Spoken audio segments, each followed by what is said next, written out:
Hey, what's going on, y'all? It's your boy 3Stacks. I'm super excited about my cubics, man. It's been so long since I've updated them. I actually had to rebuild them because they were taken down and kind of scrapped apart. And it took me a minute to get like some cards that I just lost, either lost or traded. So I finally rebuilt them and I'm loving them all over again. Like I literally just fell in love with this deck for the third time, which is really awesome for me because it gave me the enthusiasm that I needed for this deck profile. Oh my goodness, cubics are just so amazing.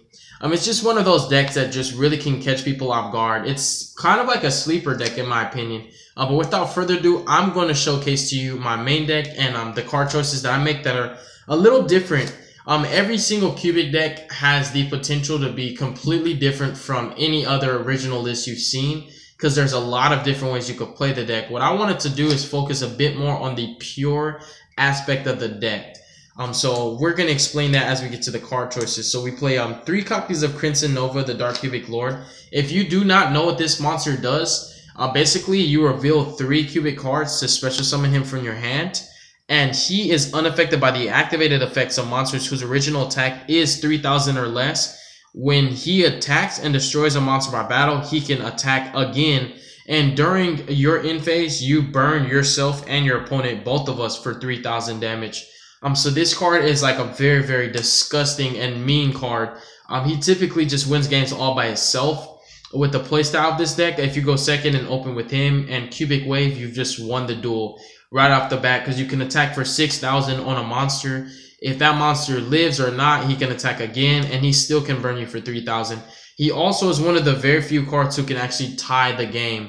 If both of us are under 3,000 or less and he burns us, it's basically a tie, which is really cool. So there's a lot of ways this deck can steal wins, but he's one of the win conditions of the deck. He's just really insane. Spirals do not have any monsters at their access whose original attack is higher than 3,000. So because Spirals play no back rows that really hurt you, like strikes or utility wire, this monster can't be touched by Spiral Sleeper. They just basically can't do anything about him. So this is one of the strongest cards in the Spiral matchup. In addition to that, it has its day against ABCs as well, which is really awesome. And then we play 3 copies of Dusha. Dusha is arguably the best monster of the deck. He's the engine. I would say Yugioh is the heart and soul. He's kind of like the core, but Dusha is the engine. He's what gets everything rolling right away. Basically, whenever he's summoned, by normal or special, you dump a cubic card to your grave. And he has this kind of jank effect that basically says if a card is sent face up from your field to the grave, you can make him gain 200 attack for each monster with a different name in your graveyard. And it's kind of cool because you can activate it in damage step because it is an attack modulator, which is kind of dope. So he's low-key like broken. He's a really awesome level 4. With the way this deck plays, you kind of have to open with either Dusha or Lord. And because you don't always open up that way, I kind of play in between cards that help me. And then continuing with the actual cubic lineup, we played 3 copies of Yugioh, the Cubic Seed. His effect is kind of alright, but he's one of the main aspects of the deck because a lot of effects revolve around Yugioh alone. Basically, he can't be destroyed by battle. At the end of the damage step, if a monster battled him, or if this card battled an opponent's monster, you can place him in your spell or trap zone face up as a continuous spell. And if you do, you distribute a cubic counter to the monster he battled. That monster... I'll explain what cubic counters do. Cubic counters on monsters, they cannot attack and their effects are negated. And Yugioh has this additional one. Monsters that he puts with cubic counters, they cannot attack, their effects are negated. And then also, he during your main phase can special summon himself from your spell or trap zone. So he kind of like, he helps you with link summons and at the same time, he just cock blocks attacks. To help you to live. So he's like a stalling card, but once your opponent knows what it is, they might just pop it and stop attacking it, but he still is kind of good. But for the most part, you have to play him because spells, traps, and monsters all revolve around him. For example, this next monster, Yugioh, the Cubic King, he says every cubic that's not the first 9 that I showed you all have effects that say they cannot be normal summoned. They must be special summoned by sending a certain number of cubic monsters from your field to the grave. Yugioh says this card can be special summoned by sending 1 cubic monster from your field to your grave. And then if he's special summoned, you get to inflict 800 damage to your opponent's life points. And then if this card battles, you can sack him off, send him to the graveyard, target, I believe it's 2. you target 2 copies of Vijam, the cubic seed, which is him, in your graveyard. Special summon those, and then you search for Vulcan Dragni, the cubic king, which is the next monster I play. So the cool combo with these monsters is they actually climb up a ladder. My favorite ones are the kings. There's a lineage of beasts where one beast searches for a stronger beast. The stronger beast searches for a behemoth. My favorite ones are the kings. So if the king searches for a bigger king, and then this king searches for an emperor, and the emperor is the next thing closest to the lord. So there's a line of royalty, and it's also like mega evolving in Pokemon, if you know what I'm talking about. But Vulcan Dragni, if he battles, he basically can do the same thing. He can sack his opponent, sack himself off, and then he targets 3 Vijam, the cubic seeds in the grave, specials all 3 of them, and then he searches for Indiora Doomvolt, the cubic emperor. And they also add those monsters from deck, I believe deck or grave. Let me double check. Okay, from your deck to your hand. So yeah, they only search for deck, but this one is different. So yeah, that's why I said Vijam's so important, because their effects revolve around him. And the cool thing is, if they battle, you can actually resolve their effects even if they battle a monster whose attack is higher than them, because of the way their effect resolves and the way it's worded in its actual legal card text, which is pretty dope. So if when he special summons himself, he comes out at 1600 attack. All cubics aside from Duja and the cubic lord have 0 attack, and they gain attack based on their effects. He'll gain 800 attack, he'll gain 1600 attack. And if he battles a 2000 attack monster, he can still use his effect, send himself off, and then revive 3 Vijams, which is cool. This guy is actually my favorite monster aside from the Lord himself. I'm going to read you his effect, which is dope. So basically, he can only be special summoned from your hand by sending 3 cubic monsters you control to the grave. And he cannot be special summoned by other ways. If he's summoned this way, he gains 2400 attack. He also burns your opponent for 800 damage. This deck can burn more than Trickstars can, which is really awesome. It's not how Trickstars do that little by little, unless they open with like triple reincarnation with Licorice. Like this deck kind of does like a lot more burn damage. It can half your life points, burn you for 3000 at a time, and inflict 1600, a piece, which is really cool. So basically, once he summons himself, like I said, he burns you for 800. And then if this card's sent to your graveyard by your opponent's card, by battle or card effect, he targets up to 3 cubic monsters in your graveyard. Special summons all 3 of those cubic monsters, and then adds any cubic card from your deck or your graveyard to your hand. You never actually summon him by sacking 3. I'm going to show you how you get to him later on in the deck. There's a lot of combos that revolve around summoning him at the end of them, because when you summon him and he leaves, you can revive 3 Dujas from your graveyard. And you get his effect, which will search a Lord or a Karma, and then the Dujas dump more Karmas, unifications, waves, you get more effects. This guy can be a +4 by himself. He's really strong. And then the last of the cubic monsters, I play 1 copy of Behemoth. This guy's insane. You basically, it's a 3 requirement. So like I said, there's stages. The little ones require 1. The mid-level ones require 2. And the big ones, the Behemoth and the Emperor, require 3 cubics. You never summon them that way. There's ways that you can summon cubic monsters, ignoring their summoning conditions. And that's how you're going to summon these monsters. But basically, if he's summoned the way you're supposed to, he'll gain 3000 attack, and he can attack 3 times. So if your opponent's wide open, this guy can just attack 9,000 life points. So this deck is very, very aggro, and it just catches you off guard if you're not prepared for it. And he has the same exact floating effect as Emperor if he's sent from the field to the grave, or if this card is just sent to the graveyard in its owner's possession by battle or card effect. Same thing, special 3 cubic monsters, search for a cubic card from deck or grave to hand, which is really, really savage. That sums up the cubic monster lineup. And then for extenders and other ways to get for my either my Duja or just to make better plays, I play what should be 3 Summoner Monks. I only own 2. I'm glad that he's at 3, because this increases your chances to get to Duja, but I only have 2 Summoner Monks. In addition to that, I play 2 copies of Elemental Hero Prisma. He extends your plays in 2 different aspects. He lets you send the Lord, which you basically reveal their fusion, send Lord, and you can either treat him as one of the Lords for your fusion play to summon Lord, or you can do what I mostly do for the most part. I always use him just to sack him off for Gira Gaia, or to sack him off for Vulcan Dragni, the Cubic King. So that's mostly what I use him as an extender. I was playing more heavy on the fusion build. And doing like 3 of him, 3 E-calls, and like just a lot of ways to get into your Lord to fusion summon for him. But now I'm actually using Prisma to be treated as a name, as a cubic. because he also has a really dope combo with Unification, where he'll basically dump Lord. He'll be treated as a cubic, and then you can sack him off, either crashing into something or however you got to get him to the grave by your opponent's stuff, or just if he leaves, because Unification says if a cubic face a cubic U card monster you control is destroyed by battle or leaves the field, you can banish this card from your grave, special 1 level 4 lower from your deck, ignoring its summoning conditions. That's how you get Emperor and Lord out. So the combo is you'll summon Prisma, you'll dump Lord, and then he's treated as Lord now. Then you'll activate Gaia to send him to the graveyard to special Gaia. Now that he's left the field, Unification's live to banish it, and then special summon your Emperor, which is just so dope. So I really just use him for that combo. I used to use him mainly for the polys, but now it's just for that combo. That's one of my favorite combos. And then I play hands. I play 2 fire hands and 2 ice hands. Because outside of Duja and Summoner Monk, there's really no good normal summons. One could say Prisma's kind of good, but there's really no good normal summons, even though I played like quite a few. I played technically like 8 normal summons. But I wanted to add 4 more normal summons in that actually would put in work. The hands do put in work because they give you value in your plays. They allow you to pick apart boards and also have a guaranteed and maintain field presence, which is very important. So long as your life points are not, so long as you're not open for a direct attack, this deck can still kill you next turn. And I also play the 1 copy of Gofu for the link summoning plays that he provides. He's really, really strong going second as well. So I play basically Gofu in the hands to do the same thing to break boards. That sums up the monster count, which is pretty hefty.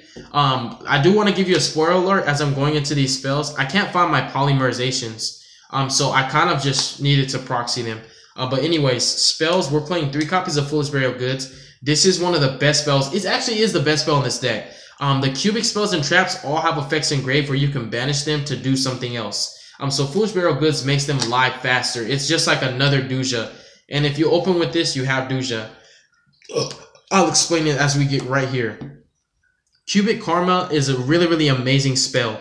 It basically says when this card's activated, target 1 cubic monster and you send up to 3 Vijam the cubic seeds from your deck to grave, and that cubic monster you target gains 800 attack for each. That's very relevant for your OTK pushes because you can actually attack twice with certain monsters and do a lot of different ways to do damage. Then it also has another effect that says if Vijam summoned by effect of a cubic monster on your opponent's turn, you can send this card to the grave to halve your opponent's life points. It's so easy to summon Vijama on your opponent's turn, it just doesn't even make sense. This is unfair. Halving your opponent's life points does literally half your job for you. And then after that, it has an effect in grave that it doesn't have to wait. It doesn't say except the turn it was sent to the graveyard. You literally just banish it from your grave to add a cubic monster. So like if you have multiple ways to dump this to grave, you can banish all of them the same turn they were sent and just search for lords, dujas. It's a really consistent spell. I also played 3 copies of Fusion Conscription to increase my ceiling. I like seeing Lord, and if I don't see Lord, I'm just going to search him in one of my like 20 ways to get to him. Because Lord is one of the main aspects of this deck. He's your OTK potential. He enables so many combos. I care that much about him. I'm also, you know, playing his Fusion, which is basically 3 of him combined. And then moving forward with the spells, we play 2 copies of Pot of Desires.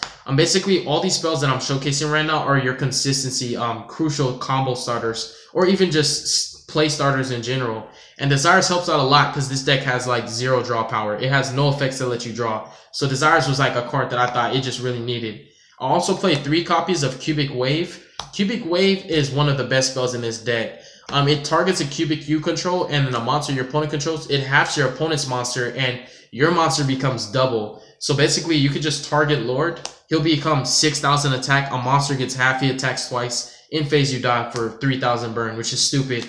And it also banishes itself from grave to distribute cubic counters. By banishing a certain number of cubic monsters from your grave, you can put that many cubic counters on the field. And that basically turns effects off and they can't attack. So it just freezes an entire board. So this just, it doesn't break boards, but it just puts everything on hold, which is really, really powerful. I like it so much. And because monsters can't be attacked, can't not attack and their effects are negated, that's when you can take advantage of them by using your Gaia and your Vulcan Dragni, you know, just to attack into those monsters to get their effect to summon seeds and search for bigger cubics. I also play 1 Metaphors Fusion for a Foolish Burial Goods target. I just like being able to draw. Like I said, this deck really needs to draw, and it's a great target. Every deck I play Foolish Burial Goods. If you guys have watched my channel a lot, you know I always play Metal Force Fusion. I also play Reasoning because you have so many different levels. Most people will, you know, assume you're playing Infernoids and they'll call 1. So if you hit Yugioh, the worst thing that happens is it just goes to the grave where it belongs. But aside from that, it'll summon your Duja, it'll summon your Prisma, it'll summon your hands. It just helps out a lot. It can summon Gofu. I mean, honestly, I just like it as an extender. I mean, putting cards in grave like Wave and Karma and also Cubic Unification really does help a lot. So basically, if I had polys, I would technically just take these 2 cards out and just play them as polys. So these are actually my proxies / fillers, you could say, as polys. So one could just look at this and say, these are my 2 polymerization. But I'm so tired of proxying, I just didn't want to play cards that I don't have. So I chose to play actual cards instead of proxies. But these are supposed to be Pot of Desires. And they're serving different purposes. So I said Pot of Desires, they're supposed to be polymerization. And they're serving different purposes, so they still help out the deck. And then I can't find my 3rd unification, but your list, if you're playing Cubics, you should play 3 of this. I'll show you exactly why once we get to the extra deck. Unification is arguably the best Cubic spell or trap that this deck has. Moving forward to the extra deck, we play 1 Nova Trinity. Basically, if you summon this card, you're going to win the duel. He can't be targeted or destroyed by anything. He can't be destroyed like by anything. And then if he declares an attack, he has your opponent's life points, and he can attack multiple times. He also basically says any burn damage that you would take, your opponent takes it instead. So if you have a Lord on field, your opponent at the end phase takes 6,000 damage. That's why I said, inevitably, when you summon this card, your opponent's going to die. He'll not only have your life points, which puts you at 4,000, but then at the end phase, you'll take 6,000 more damage, which is really redundant. It's not a good kind of bad. He's just really strong. So you play 1 of him because you can only summon 1 per duel. And then for the links, we play Firewall, Borlo, Topologic Dragon, Topologic Bomber Dragon. Because of Unification, and I would like to give a shout out to Latrell from Team APS because he inspired me with this combo. He showed me how you do it. Because of Unification, you can link summon like crazy. And there's so many good combos where you can end on any link 4 you want. So I wanted to have diversity in my link 4s. So it's like you can end on Firewall, co-link by 1. You can end on Borlo just to have it. Or Topologic Bomber Dragon for when you're going 2nd to break boards. The deck has really high ceiling and I like it a lot. We play 1 Decode, 1 Guy Saber for the actual co-link play when you're making the Firewall to co-link it, which is really good. We play 2 Link 2s in the form of Ib and Binary Sorceress. My Proxy Dragons are being linked out to other decks. So these are just Link 2s that I know I can make. Proxy Dragon wasn't going to be here for the effect, just to be a Link 2 that points left and right. And these are the same thing. And they have really dope effects that Proxy doesn't have. So I like them. That pretty much sums it up for the links.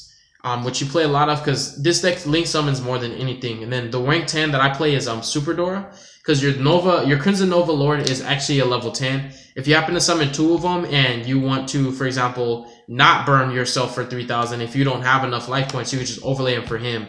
And then he's unaffected by everything and he's a 4,000 wall, which is really nice. Then for just rank 4s, they're all just generic. They're just rank 4s everybody knows about. There's nothing special about them. But yeah, that definitely sums up the deck profile. If you guys want to understand how the Unification combo works, Latrell actually showed me this when I played him at YCS Dallas. So if you open up with Monk and a spell, you just basically play Monk, ditch a spell, and then you special summon your Duja. And this is not my combo. This is Latrell's combo. He's a genius for this because he made me want to play Cubics even more now. You're summoning your Duja, your Sin Unification. You use 3 Unifications for this combo. This is why I need my 3rd. Your Sin Unification, you'll Link Summon, and you're going to summon a Link 2. So since these were monsters with different attributes and also different types, you can just summon your Ib, for example. And then Unification will activate, which will banish itself from the grave because a Cubic monster left the field. And you're going to special summon another Cubic monster from your deck, which will be your Duja. And Duja gets summoned. That's when you're going to use Duja again because he's not a hard once return whatsoever to dump Unification. Then you'll Link Summon with your Ib and Duja to summon either Decode or your Guy Saber. You can summon Decode, for example. The effective Unification will resolve to summon another Duja. And then this Duja would dump the 3rd Unification. So that's the 3rd Unification. Then you'll Link again for Link 4. That Link 4 can be either of these choices. If you're going 2nd, you could just be like, I'm going to bomb you. Because now this Unification is going to resolve. And you're going to summon something in his zone. But what you're going to summon because of Unification's effect, it cannot be destroyed by battle or card effects. That's what unification says. Does cubic monster it summons, it's ignoring its summoning conditions, and that monster this turn cannot be destroyed by battle or card effects. So you're basically going to summon your Emperor or your Behemoth and blow your opponent's field up if you're going second. And if you're not going second, you're just going to summon Borload. And what you're going to do, you're going to have a really strong field here because you have 2 boss monsters. And if this guy really is hard to deal with, if he gets dealt with, that's fine. If Emperor gets dealt with now, you're going to summon back all 3 of your douches. All 3 of them. And then you're going to use all 3 of their effects. And you're going to dump all 3 of your cubic karmas. And what that's going to do, as you can see, you're going to dump all 3 of your cubic karmas. I forgot about Emperor's effect as well. His effect will resolve. It'll search your Lord. Or you can search for, you know, a wave if you already have Lord in hand. And basically next turn, you're going to kill your opponent because you'll banish all 3 of these. You're going to search for 3 different cubic monsters. Or, you know, if you already had Lord, like I said, you just use the Emperor to search for wave. You're basically going to set yourself up for Lord. You're going to summon Lord in addition to these 3 douches. That's why you play so many links, because you can continue link summoning with these, which is really dope. But basically, you're going to have this. You're going to wave half and double. Then you're just going to attack twice. Attack, attack, attack. And if there's cards in your way, then, you know, you just push through them with your other cubic effects, which is really, really dope. So, yeah, I just wanted to showcase that real quick before I ended this video, just to show you the awesome potential that cubics have now in link format. Which I find to be really, really fun, and it's kind of addicting. I like this deck. In fact, I love it so much. God bless you guys. Make good choices. Don't hurt your brain cells. I hope you found this video informational and also entertaining. Please check out our older content, the content that's from months ago. You might find some really interesting stuff. Every single deck that has showcased on this channel is never ever original. I'm sorry, I said never ever original. It's never ever net decked, and it's never ever a standard build. The word is original is which I was going to use. It's always original. It's just 100% from our brain. We try our best to just use unorthodox card choices and kind of just build decks based on what we think is going to work and not what everybody else thinks is going to work, if that makes sense, because, you know, we don't really like net decking. But with that said, I'm going to go ahead and sign out. I love y'all, and y'all make good choices. Don't hurt your brain cells. I'm out.